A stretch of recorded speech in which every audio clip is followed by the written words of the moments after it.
Dears, എല്ലാവർക്കും നമസ്കാരം. മൗനരാഗം സീരിയലിൻ്റെ നാളത്തെ പ്രമോ വിശേഷത്തിലേക്ക് എല്ലാ കൂട്ടുകാർക്കും സ്വാഗതം കേട്ടോ. അപ്പോൾ നമ്മുടെ സരയുനെ എങ്ങനെയെങ്കിലും സമ്മതിപ്പിക്കണമെന്നൊക്കെ പറഞ്ഞ് മനോഹർ രാഹുലിൻ്റെ അടുത്തേക്ക് ചെല്ലുക.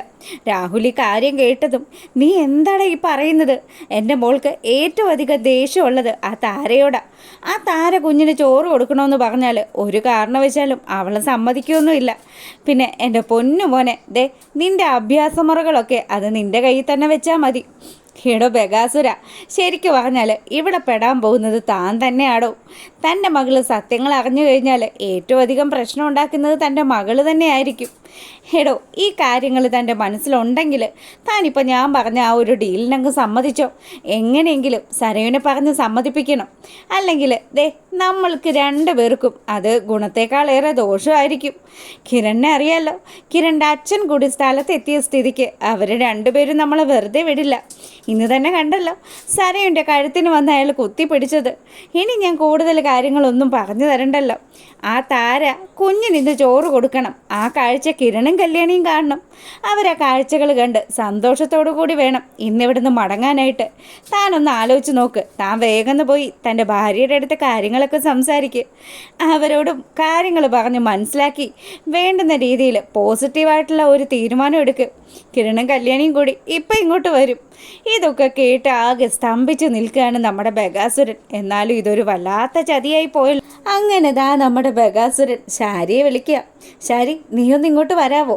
എന്താ മനുഷ്യ, കുഞ്ഞിന് ചോറ് കൊടുക്കുന്ന സമയമായല്ലോ. അതിനിടയ്ക്ക് നിങ്ങൾക്ക് എന്ത് സ്വകാര്യം എന്നോട് പറയാനുള്ളതെന്ന് ചോദിച്ചു. അപ്പോഴത്തേക്കിനും മനോഹർ പറഞ്ഞ കാര്യങ്ങൾ മുഴുവനും വള്ളി പുള്ളി തെറ്റാതെ ശാരിയെ പറഞ്ഞ് ധരിപ്പിച്ച രാഹുൽ അങ്ങനെ നോക്കി നിൽക്കുമ്പോഴാണ് കിരണും കല്യാണിയും താരയും കൂടി അവിടെ വന്ന് ഇറങ്ങുന്ന കാഴ്ച കണ്ടത്. ഈശ്വര, ഇനി ഇതൊക്കെ എങ്ങനെ നമ്മൾ നമ്മുടെ മോളെ പറഞ്ഞ് മനസ്സിലാക്കും? നിങ്ങൾക്കല്ലേലും ഇതിനൊക്കെ കാരണക്കാരൻ നിങ്ങൾ തന്നെയാണോ എന്ന് പറഞ്ഞ് ശാരി ആ സമയവും നമ്മുടെ ബഗനെ കുറ്റപ്പെടുത്താൻ നോക്കുകയാണ്. ബഗാസുരൻ ചെകുത്താൻ്റെയും കടലിൻ്റെയും നടക്കി നിൽക്കുന്ന കാഴ്ചയും കണ്ടുകൊണ്ട് വളരെ സന്തോഷത്തോടു കൂടി തന്നെയാണ് നമ്മുടെ കിരണും കല്യാണിയും ഒക്കെ അങ്ങോട്ട് വരുന്നത്.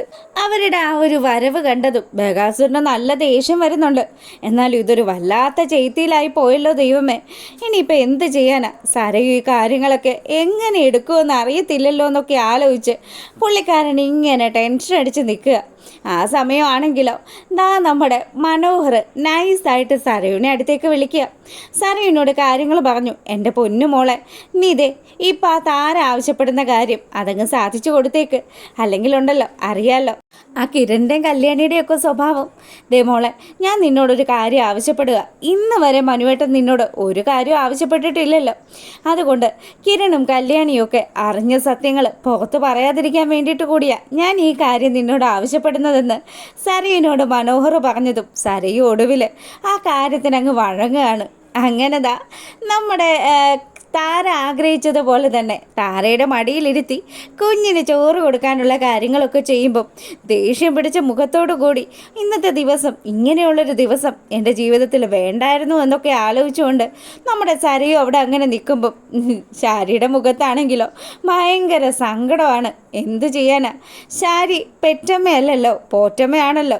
അതുകൊണ്ട് തന്നെ ശാരിക്ക് നല്ല വിഷമമുണ്ട്. ആ ഒരു സങ്കടത്തിൽ ശാരി നിൽക്കുമ്പം സരയുവിന് നല്ല വിഷമം വരിക. അമ്മയാണ് എൻ്റെ അടുത്ത് നിൽക്കുന്നത്, എന്നാൽ കൂടിയും ഇവരെ എനിക്ക് അക്സെപ്റ്റ് ചെയ്യാനേ സാധിക്കുന്നില്ല. ഇനി ഈ കിരണിനെയും കല്യാണിയും ഒരു പാഠം പഠിപ്പിക്കണമെന്നൊക്കെ ആലോചിച്ചുകൊണ്ട് അവളിങ്ങനെ മുറുമുറുത്ത് നോക്കിക്കൊണ്ടിരിക്കുക. അപ്പോൾ ഇവിടെ ഈ കാര്യങ്ങളൊക്കെ നടക്കുമ്പം നമ്മുടെ കിരണും കല്യാണിയും നല്ല സന്തോഷത്തിലാണ്. ആൻറ്റി ഇപ്പോൾ സന്തോഷവതിയായില്ലേ?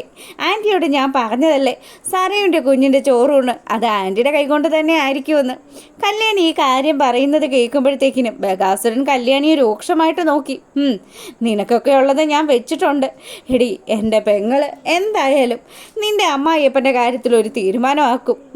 പിന്നെ എൻ്റെ മോള് എൻ്റെ അനന്തരക്കാരൻ്റെ കാര്യത്തിൽ ഒരു തീരുമാനമാക്കും. അതുകൊണ്ട് തന്നെ നിൻ്റെ ഈ ചിരിക്കൊന്നും വലിയ ആയുസില്ലടി എന്നൊക്കെ ആലോചിച്ച് അയാൾ അവിടെ പിന്നീട് ആ ഒരു സീനിന് ശേഷം നമ്മളെ കാണിക്കുന്നത് വീട്ടിലെത്തിയ സരയുന് നമ്മുടെ മനോഹരനെയും അതുപോലെ രാഹുലിനെയും ഒക്കെ വലിച്ചു കീറാനുള്ള ദേഷ്യമൊക്കെ ഉണ്ട്.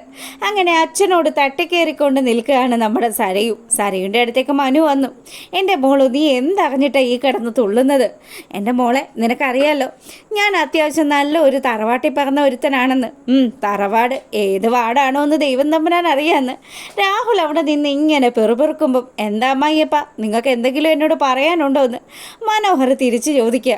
എന്നാലും മനുവേട്ടൻ ഇന്ന് എന്നോട് കാണിച്ചത് വല്ലാത്തൊരു ചതിയായി പോയെന്ന് സരയു പറഞ്ഞതും മനോഹറാണെങ്കിലോ അതെ മോളെ, ഇന്നിവിടെ നടന്ന കാര്യങ്ങൾ ആരെങ്കിലും അറിഞ്ഞു കഴിഞ്ഞാൽ മോൾക്കറിയാമല്ലോ.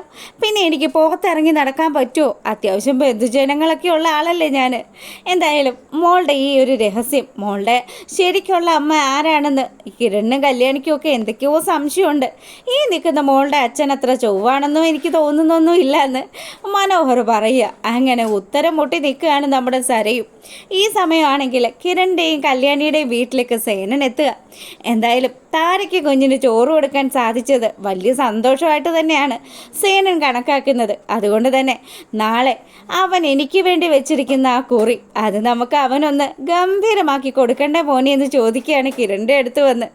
കിരണോ അതുപോലെ തന്നെ അച്ഛൻ്റെ പ്ലാൻ അനുസരിച്ച് തന്നെ നാളത്തെ കാര്യങ്ങളെല്ലാം വളരെ ഗംഭീരമായിട്ട് നടക്കുമെന്ന് സേനന് വാക്ക് കൊടുക്കുന്നതും സേനൻ ആ വീട്ടിൽ നിന്നും അവരോട് യാത്ര പറഞ്ഞിറങ്ങുന്നതും ഒക്കെയാണ് നാളത്തെ പ്രമോ വിശേഷത്തിലുള്ളത്. അപ്പോൾ നമ്മുടെ റിവ്യൂ ഇഷ്ടമാകുകയാണെങ്കിൽ ലൈക്ക് ചെയ്യാത്തവരൊക്കെ ഒന്ന് ലൈക്ക് ചെയ്യുക. അതുപോലെ സബ്സ്ക്രൈബ് ചെയ്ത് കാണാത്തവരൊക്കെ ഒന്ന് സബ്സ്ക്രൈബ് ചെയ്തുകൂടെ സപ്പോർട്ട് ചെയ്യണേ. എല്ലാവർക്കും നല്ലൊരു രാത്രി ആശംസിച്ചുകൊണ്ട് രാവിലെ നമ്മൾ ഫുൾ വീഡിയോ ഇടുന്നതായിരിക്കും.